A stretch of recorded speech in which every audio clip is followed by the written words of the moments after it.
Hey, this is Shari, the girl behind the blog GRAE New York. This is actually my first podcast. I thought I'd make one instead of writing my two-page copy editing paper that's due in about 9.5 hours. I actually wanted to talk to you guys about the band Kings of Leon. You probably already heard about them last year. Their hit last summer was Sex on Fire, which is, some of you have probably already heard. I didn't really pay attention to them until about a week and a half ago or so. But I know the song was all over the blogosphere. I don't think I could click through a playlist without seeing it somewhere online.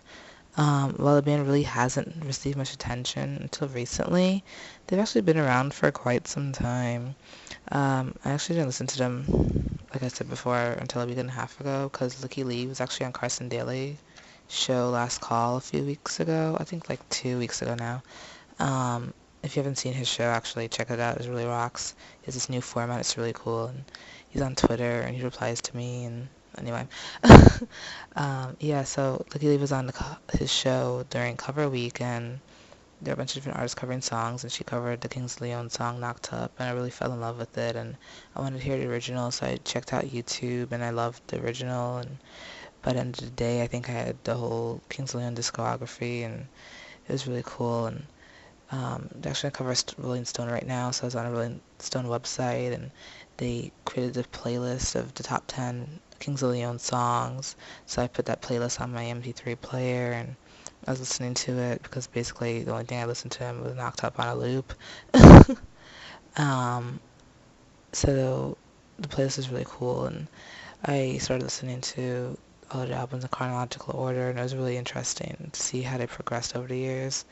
I actually bought the current issue of Rolling Stone also, and just learn more about how the band got started, because it wasn't really until um, a couple of months ago that I found out that they were American. 'Cause, like, I've seen articles on them before in magazines and on other blogs, and um, they always mentioned like they were really hot in the UK, and so for some reason so because of that, I actually always assumed they were British. So I guess that's why you don't assume.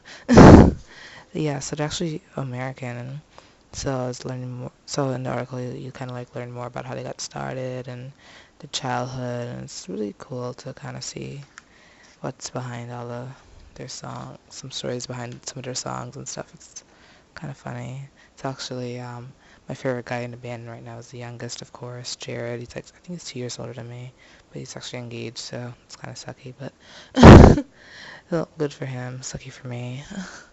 One thing I did think was really cool from that I saw in a Rolling Stone article was that they lived in Millington, Tennessee when they were younger for a couple of years, and it's kind of a random thing to find interesting, but Justin Timberlake actually lived in the same town, like I think for like his whole life, and his family still lives there too or something. So that'd be kind of cool if they all kind of knew each other and all kind of made it big. Like imagine if you knew someone and they became famous. Like a friend of mine and I were talking about this a couple weeks ago. It was like, oh, so and so is probably gonna be famous, and this one and that one. Like, oh, I don't like her, but yeah, she could be famous one day, whatever.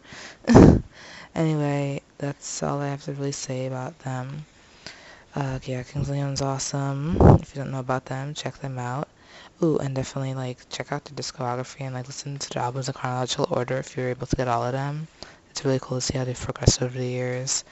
Actually, I should have said for any artist you listen to.